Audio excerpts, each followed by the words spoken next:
mga ganitong situation na nagsasagawa ng mga paluwagan in a large scale, ano po ang may papayo po ninyo sa mga gumagawa po ng paluwagan on a large scale? Attorney? Opo, Attorney Dot. Ang may papayo ko po sa mga gumagawa po nito ng paluwagan on a large scale, number one po, bawal na bawal po natin pautangin or gamitin ang pera na hindi naman po atin.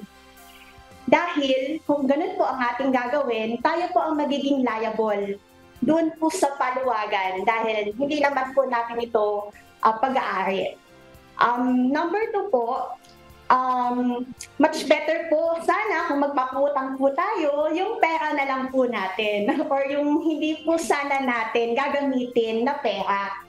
Para if ever po na hindi man siya maibalik kaagad, hindi naman po tayo aabot po ng mga haras ng tao para lang po makuha or mabawi yung pera na pinautang natin. And number three, be more patient na lang din po dahil dito po sa Pilipinas talagang marami po talagang nagpapautang dahil karamihan po ng mga Pilipino based on a study, 7 out of every 10 Filipinos po talaga ay may utang.